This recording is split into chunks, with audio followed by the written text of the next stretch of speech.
An average human being say needs 150 liter of water per day. Okay. And if you multiply that, if your number of people are adding into the city, the need for water is also increasing manifold, which means sooner or later you are going to experience the stress as far as water is concerned. Very, very true. If you look at from this indigenous civilization, we have been valuing all formats of ecology. If you see as water sources, all rivers were revered like deities. You used to use water in each and every ceremony. Any puja is incomplete without water. And it was accorded very high respect. We should go with the message that my rainwater is my responsibility. Whether you live in a 100 square meter house or 10,000 square meter house, whatever rain is delivered at your doorstep or your rooftop to be taken in a high-rise buildings. In most cities, the flow rate will be anywhere between 20 to 30 liter per minute, which means you wash your hands for one day, 30 liter is gone. The same mechanism can be used to recharge water. So clean rainwater, you drill a borewell, you don't need a motor because you are pushing from up to down. You send clean rainwater back into the earth. That in our world, that's called as an injection well. That you are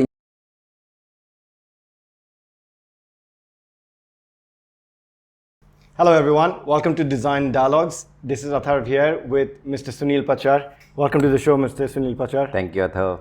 So, obviously, the big elephant in the room, which is rainwater harvesting and sustainability. You're looking after a lot of projects within the corporate hotels space. Tell me a little bit more about what rainwater harvesting is.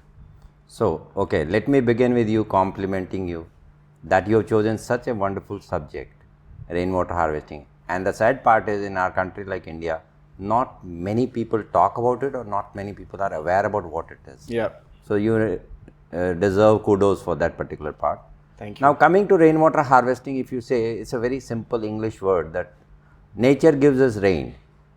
Probably every child in 5th, 6th standard, they study the water life cycle, and then their visualization in the picture or the head is that the water rises from the sea and comes and then through condensation drops on earth and then goes back into the ocean. That's the water life cycle. The intent is that we need to store that water while it is being delivered at our house. Now storing, there are different mechanisms depending on your situation, the region. Say if you go to Rajasthan, water has a very high amount of value. In deserts like Jaisalmer, Bikaner, those places. Maybe they would say, hey, whatever rain is coming, I'll probably store in all shapes of containers. I'll store in a bucket or in a tank or in a plastic tank, whichever way they want to do it. But then if it is raining in basins along Ganga, they say we can't store. Ganga is there available all 365 days. But in those situations, they can say they store it under the earth. Okay. That's also harvesting. It's not visible to you, but you are storing it, water percolates back into the soil, stays there for a couple of thousand years, which you can draw as and when. Even rivers are flowing via mechanism of rainwater harvesting. See, rain happens only for few times in a year. But if you see, rain is flowing entire year.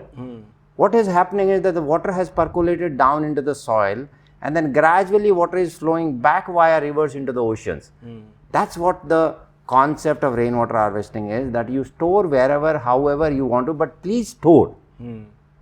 So, water being such an essential element, do you think people have forgotten कि उसकी अहमता, उसकी importance क्या है, and we just take it as another, tool in a toolbox? Very, very true. If you look at from this indigenous civilization, we have been valuing all formats of ecology. If you see as water sources, all rivers were revered like deities.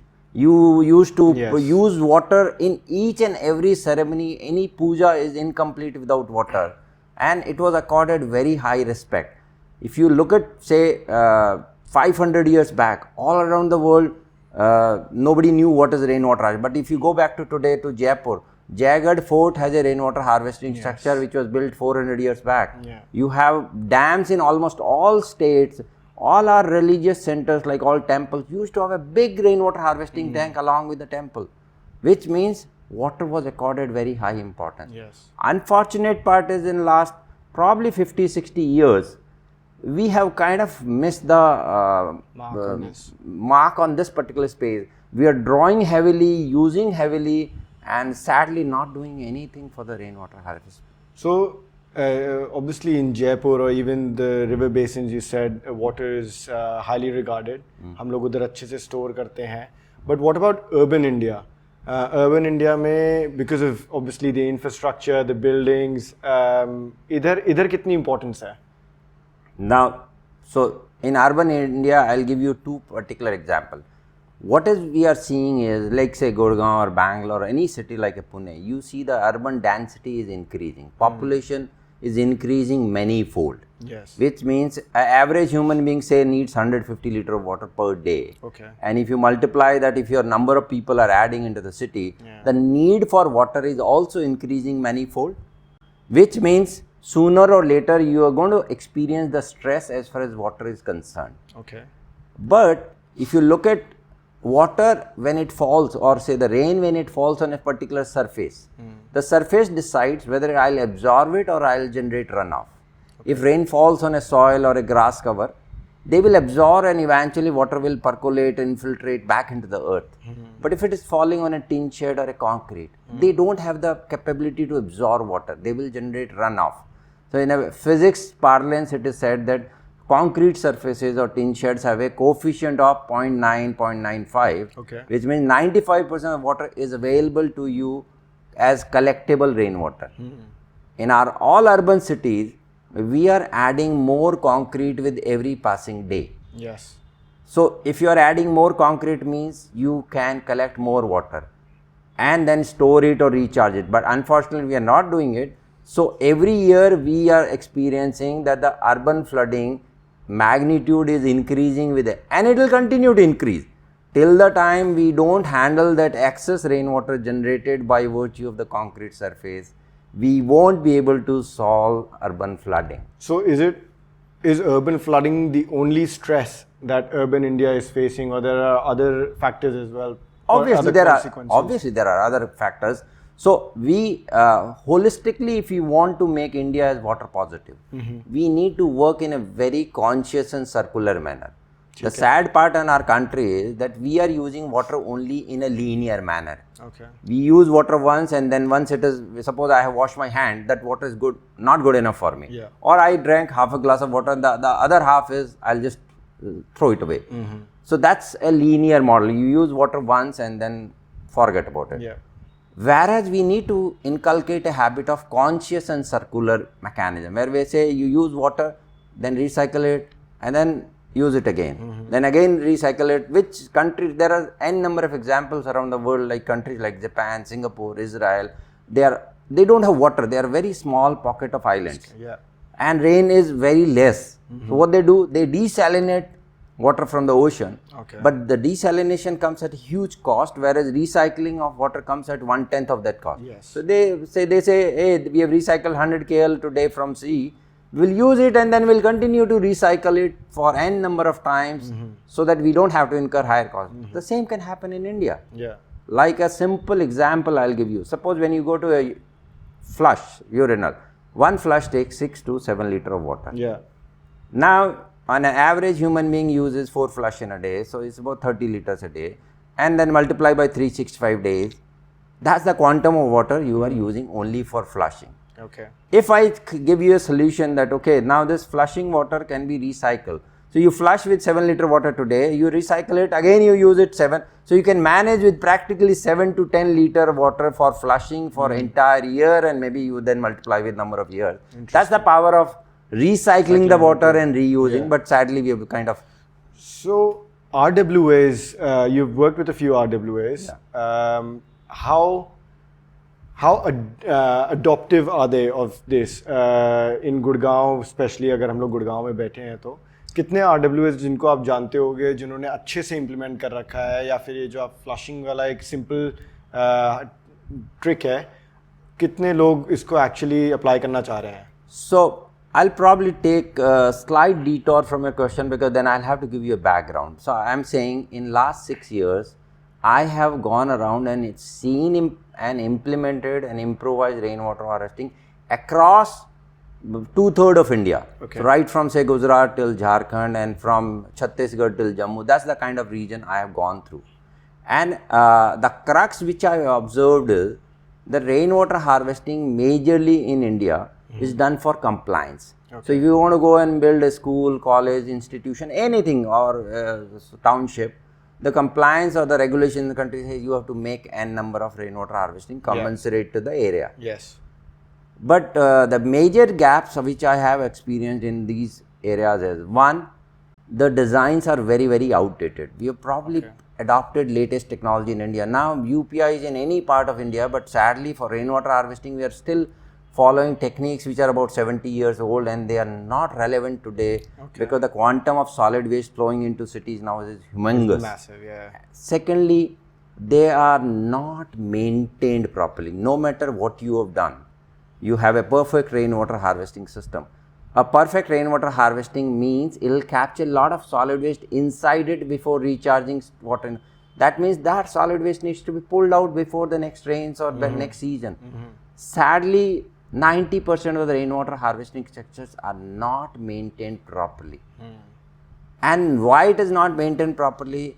The bigger issue in our country is we consider water as kind of a free resource. Half of the governments probably promise you to give you water for free.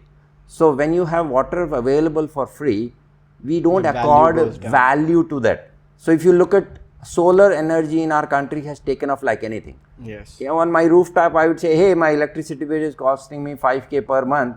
If I invest into solar energy, I'll get zero electricity, and for next 25 years it's short. But water, we don't have a fair pricing mechanism for water.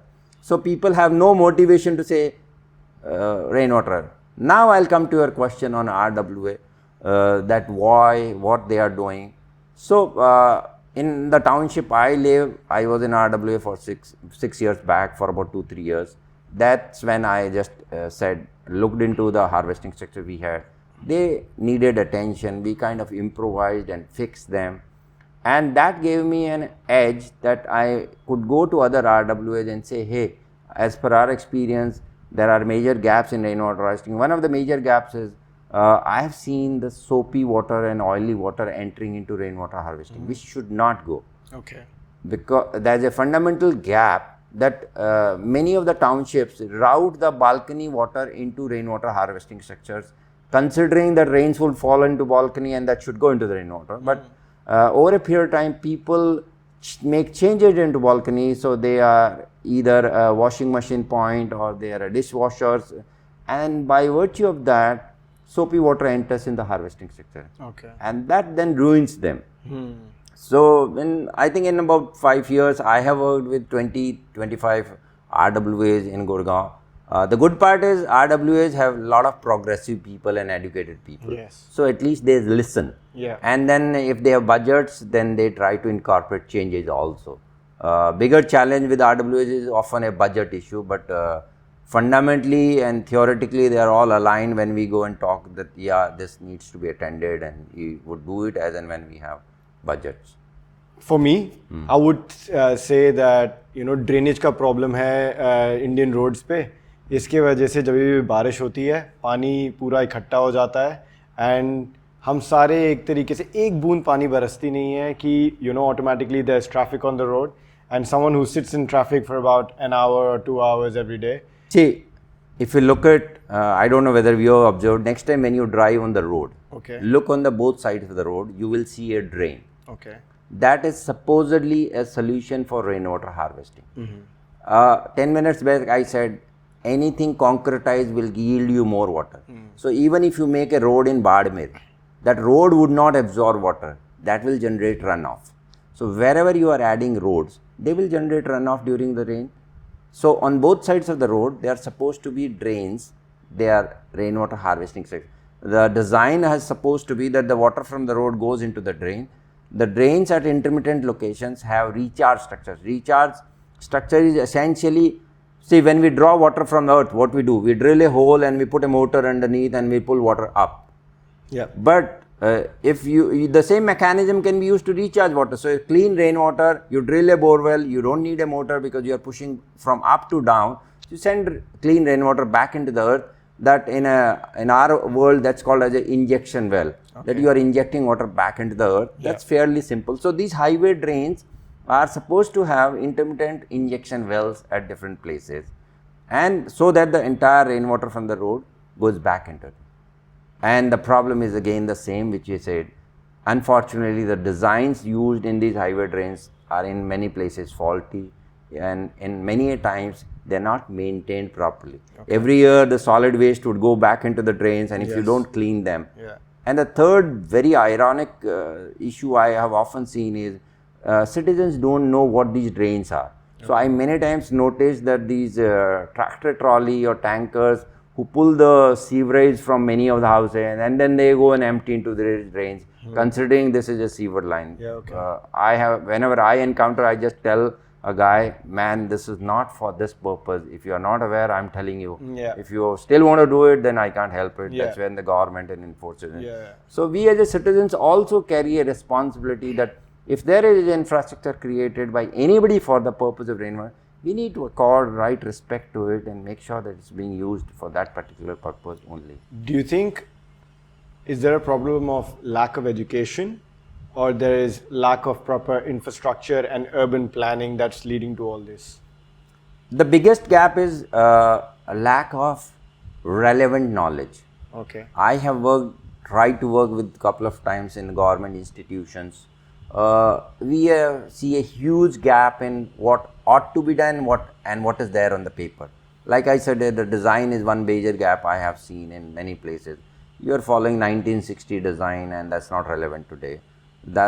And then many a times we human beings have a tendency to carry on with the legacies and the change is not so forthcoming. So if a person like us tell, hey, can you change it? They are not very forthcoming that, or maybe we have a inertia that, okay, why should I change? And then in a government kind of scenario, people, even if somebody wants to change, you will see they will probably be transferred in 6 months or 1 year. There are many instances where I come across good bureaucrats, we exchange some ideas. Before I could see some changes, they get transferred, and that transfer is a part of their career. So I don't know where to blame, but yes, there are gaps, particularly in the knowledge space. As far as the rainwater harvesting is concerned, we are not up to date. Are there any mistakes that these urban planners are making when they're designing roads, drains, or anything along those lines where there could be a massive runoff? We eventually will boil down to the knowledge issue. One is the design is not relevant. Two issue is, suppose I'll give you an example. If suppose you have 100 square meter of a land, and you have all lawn on it, and it rains, you won't be able to collect a drop of water from it because the nature of the surface is that it will immediately absorb the rainwater. But on the same 100 square meter, now what you did is you have created a tin shed of 50 square meter and you have kept lawn in 50. So the tin shed would not absorb any water on it. Lawn will absorb. So that water which is there on the tin shed needs to be collected, it will come down and you recharge or store whichever. And when you say you put tin shed on entire 100 square meter, your percolation zone is 100% gone. So the amount of runoff is 2 times. So a very holistic approach needs to be planned that in my entire area, whichever entity you are working on, whether it's an institution, college, hotel, what is the area? What is the breakup of coefficient? How much runoff I would get in 1 hour of rainfall, assuming X amount of rainfall. And then your solution has to be designed to handle that X amount of water. Unfortunately, we are not going into that depth at a planning stage. We're doing very conventional, hey, make one harvesting in 1 acre, 2 in 2 acre. That doesn't work like that. Surface coefficient has a very important role to play. So, speaking of concrete jungles, how can hotels, corporates, big buildings incorporate this?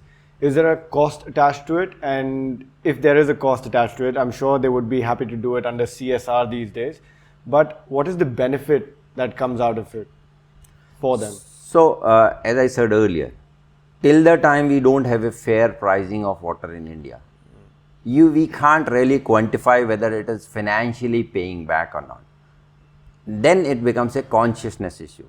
Whatever water that school, college or hotel is drawing today via a bore well, somebody harvested it back. That somebody could be alien, somebody could be the past civilization, but somebody did it.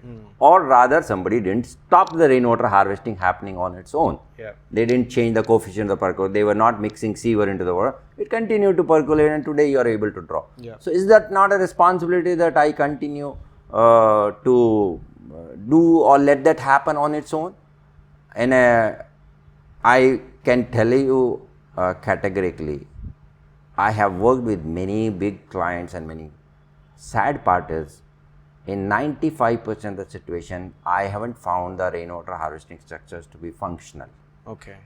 So if you want my message to somebody, I would say, in the first place, whatever you have, please make sure they are functional.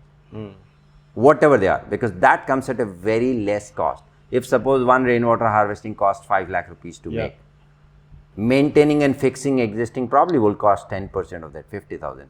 So fix it for once and then make sure they are functional every year before the rain. And then maybe at a second stage you figure out whether you have a deficit. You need 4 and you have only 2, then maybe if your budgets plan for 2 more. But if somebody wants to take a message from me, I would say we should go with a message that my rainwater is my responsibility. Whether you live in a 100 square meter house or 10,000 square meter house, whatever rain is delivered at your doorstep or your rooftop, to be technically correct, you should make sure that that is handled within your premises. Whether you store in a bucket or whether you recharge it back into the earth via injection well, that's choice. You have a big swimming pool, maybe you store it back into the swimming pool. So there is no one shoe fitting all. Yeah. The only need is the rainwater should not flow out of your premises. If every citizen starts believing in this principle, my rainwater is my responsibility, urban flooding will get solved tomorrow. Okay. कोई government की incentive या policy है जो ऐसे जो अच्छे steps लेते हैं इनको प्रमोट करने के लिए? So rainwater harvesting is essentially a very distributed governance issue. So it's essentially a Ministry of Urban Development at a central level would make policies. Yeah. But then eventual policy, those are guiding principles. The municipality of an individual city would have then their own jurisdiction. Like say Jaipur has a regulation of the Jaipur municipality that any house beyond 200 square yard has to make a rainwater harvesting. Okay. That same regulation say in Gurgaon could be 300 square yard in other cities. So there are variations that who is bound to be making rainwater harvesting. There are certain cutoffs. Financial incentives, I doubt there are in any. There are indirect financial benefits like nowadays there are frameworks for certifying something as green building. Okay. So suppose if you have a rainwater harvesting functional in a X hotel, you get Y points for functional rainwater harvesting. So you can get rated for a certain category of green rating. Okay. It could be silver, platinum, gold.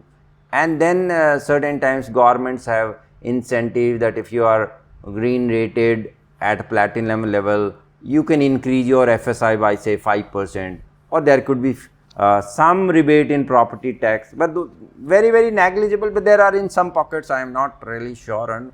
But straightway there is no financial incentive or something. Okay.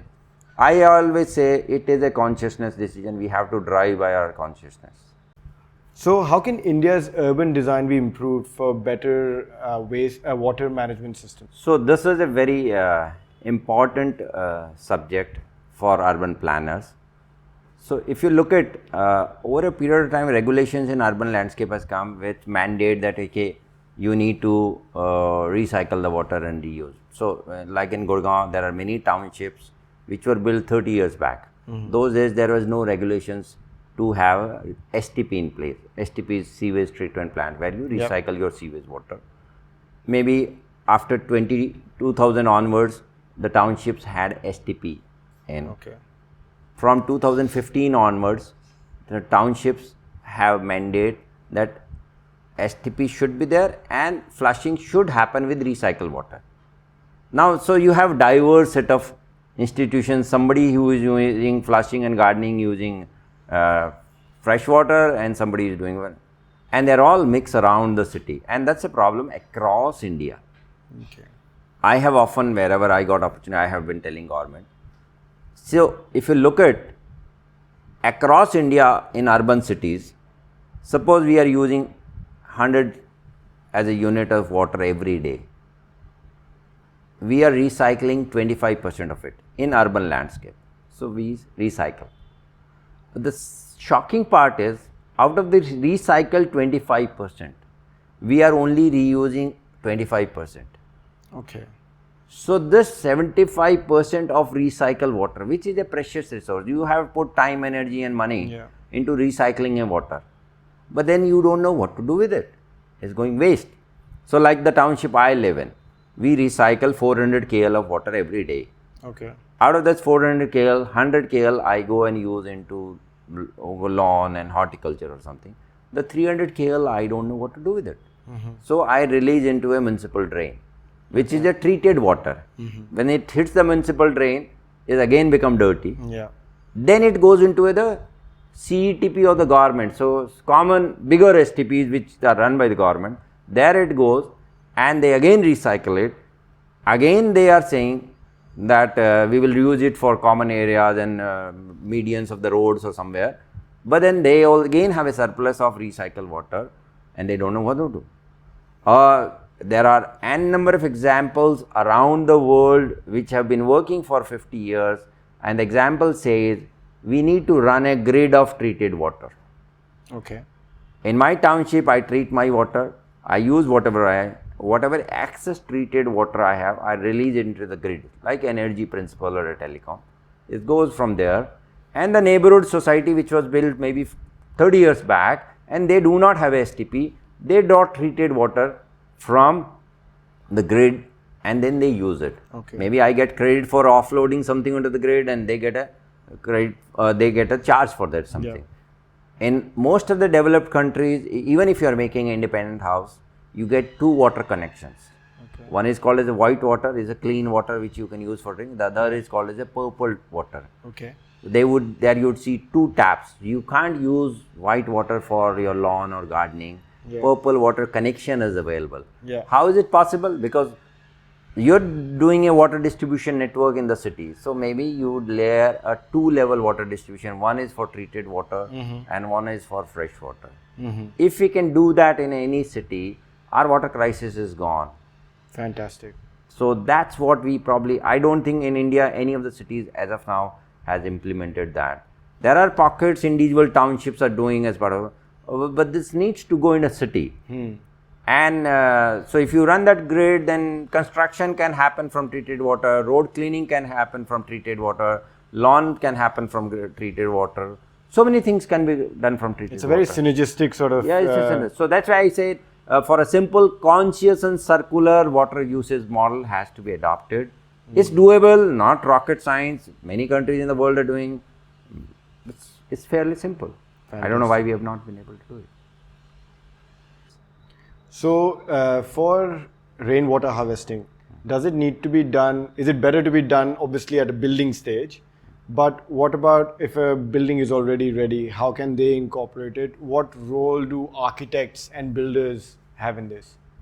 Architects and builders have a very, very important role, because if, be it rainwater harvesting or anything, if you can incorporate at a design stage, it comes at a negligible cost, or rather I would say at a no cost. Okay. If you have to retrofit in any existing building, obviously it comes at a cost, because you have to break something and retrofit something. But as far as rainwater harvesting is concerned, it's not difficult. I'll give you a simple illustration. Suppose I have a house in Jaipur, which was built 20 years back. And those days I was not really aware about rainwater harvesting. I was in my IT era. When I got to know about concept, I said, my rooftop is say 3000 square feet of rooftop. That comes down via downtake pipe, and then it goes out into the sewer, and it was flowing like that for years. Now I said, what can I do? The runoff of the roof will always in every house come down only via downtake pipe. Okay. In last 10 years, our country has about 8 to 10 vendors who make real-time filters. So in the downtake pipe, you put a filter. Of course, it might make difference to the existing aesthetics of the building. So if you are okay with that, you can just put a filter in that. And the filter gives you an option to take the clean water. Now, clean water, you can take into your existing tank or a sump. If you have a inactive borewell in your premises, you can do it there. Or if you want to create a recharge structure, if there is a space available in your lawn or a greenery, you can create a recharge structure. So it's not difficult, it's doable. I did it about 8 years in my house. And a simple illustration I'll tell you is that in my house I had a borewell which was active, but for about 15 years it is inactive. Okay. In my driveway I had a sump of 10,000 liters wherein I used to draw municipal water. Now what I have done is simply the rooftop rainwater, there is a filter, the water goes into my existing sump. So the rain will ensure my sump gets full every time. The overflow of the sump is now going to the dead borewell. So not a single drop goes out of my premises for last 8 years. Okay. And the quantum is that if you see, I have a 300 square meter of rooftop. 1 mm of rainfall on 1 square meter of area yields you 1 liter of water. Okay. So 300 square meter and a Jaipur has say 500 mm of annual rainfall. Yeah. So 500 multiplied by 300, that becomes 1,50,000 liter water. So every year that premises, same old premises, just by doing a retrofitting of that costed about 20,000 rupees, I'm making sure 1,50,000 water is now not going into the sewer. Either I store it or I go back, it goes back into the simple. So there are side to side we can devise solution, but it's fairly simple, not complex. So what is something that we can take as an example and bring it back as a normal homeowner, as you can say, जो आपने जैसे बोला पानी का हाथ धोना, but अगर कोई हाथ धो रहा है या फिर ब्रश कर रहा है, how can they save that water? It's sometimes feels very unpractical for people as well to do that. So it's a very good question. I'll tell you. I briefly touch upon that.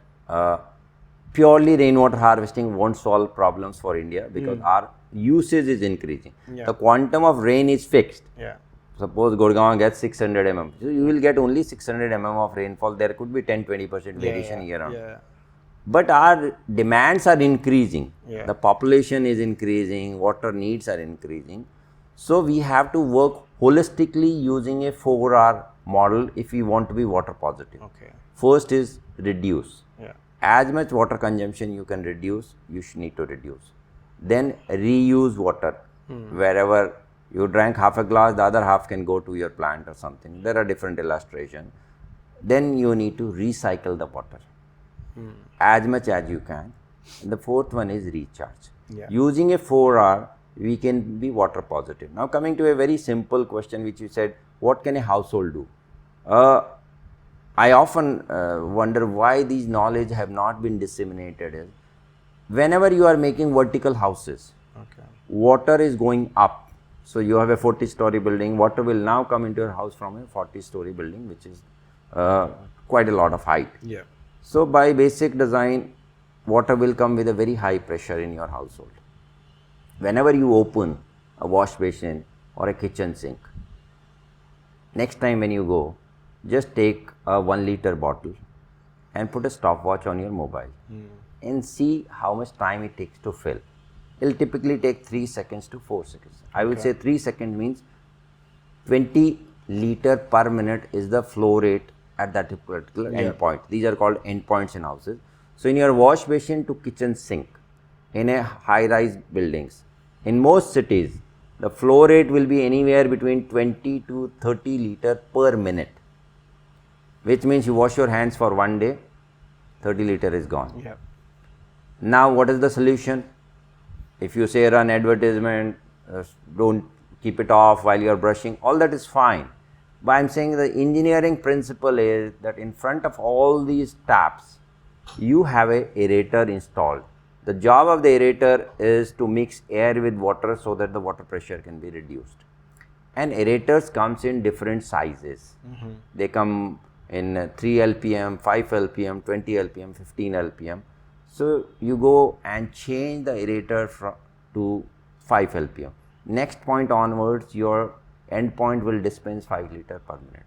The sad part is our country doesn't have regulation. About 5 years back, I wrote to the Jal Shakti Minister that our country badly needs Bureau of Water Efficiency on the lines of Bureau of Energy. The good part is it has been created initially, but maybe they are making processes and regulations, and it will take few more years before regulations come out into the field and we start enforcing. Otherwise, if I say it's fairly simple, anybody who's making a new township today or apartment, they should make sure that the aerator in the wash basin and kitchen sink is not exceeding 6 LPM. Okay. Immediately 25% of the water will be saved from the very next moment. Yeah. We changed that in many hotels and townships thereafter, and there are immediate paybacks from those kind of. Fantastic. So आपने 4 hours के बारे में बताया, ये तो हमें 3rd 4th की class में ही पढ़ा दिया जाता है, तो हम लोग on a grand scheme, on a grand level, ये नॉलेज कैसे हम लोग इनकलकेट करें, ये नॉलेज कैसे स्प्रेड करें, and not just from people who going to school but from all walks of life, whether you working, आप कितने भी एज के हो, आप आज ही जाके ये इम्प्लीमेंट करना शुरू करो, और इस नॉलेज गैप को हम कम कैसे करें? So again, I would say very good question and straight from your heart, because when I got motivated to work in ecology 7-8 years back, the first question hit me was, hey, this is all common sense, why do we don't know? And from that point onwards, I started going to places and doing sessions. So I do sessions around different topics of ecology. One of them is being water wise. So in about 30 minutes to 1 hour, I go and tell people these simple common sense. So I'm not a hydrology expert, I'm a computer science engineer, but I'm only telling certain common sense things. Hey, this is doable in water space. So by now I have covered maybe 200-300 schools where I go and do sessions. Nice. And I go into the government, I go 2 or 3 times, I have done sessions for architecture's conference. So different, last 3 months back there was a green building annual congress in Bangalore, so there I was a speaker. And I am often telling, when I go into schools and colleges, I need more people who can come along with me and can do these sessions. And these sessions, what I do are pro bono. The content I am speaking is also available for, there is no copyright.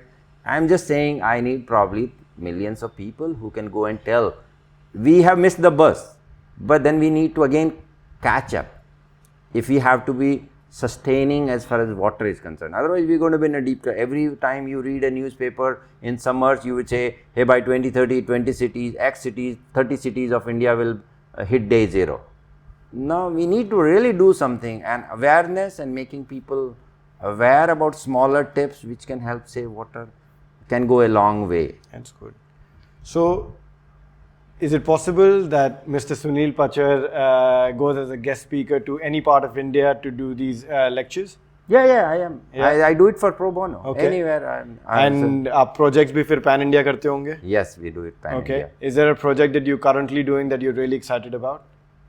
Well, as I said, we have lots of them. We are doing rainwater harvesting at this point in Taj, Dholakwa. Okay. We would start in Taj in Bangalore next week. Okay. We've already done it for ITC Rajputana. Nice. We're doing for many factories in Bhiwadi or wherever, I mean, say Jaguar, the sanitary brand, we're doing for them. We are doing for automotive companies. Okay.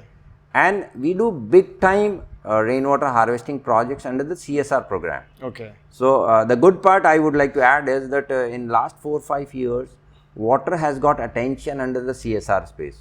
So a lot of corporates are trying to do certain things in water space under their CSR programs.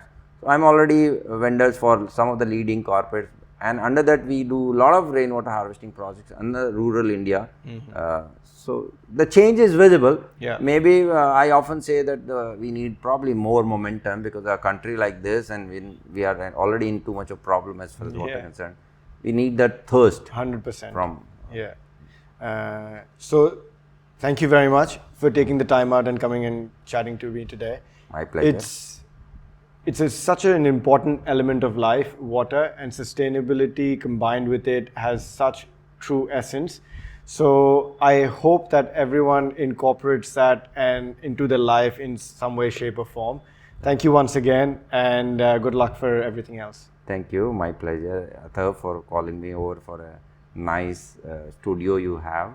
Thank you. I really enjoyed the conversation, and I really don't know when the time passed. You've covered so many things. Yeah. Thank you, sir. My pleasure.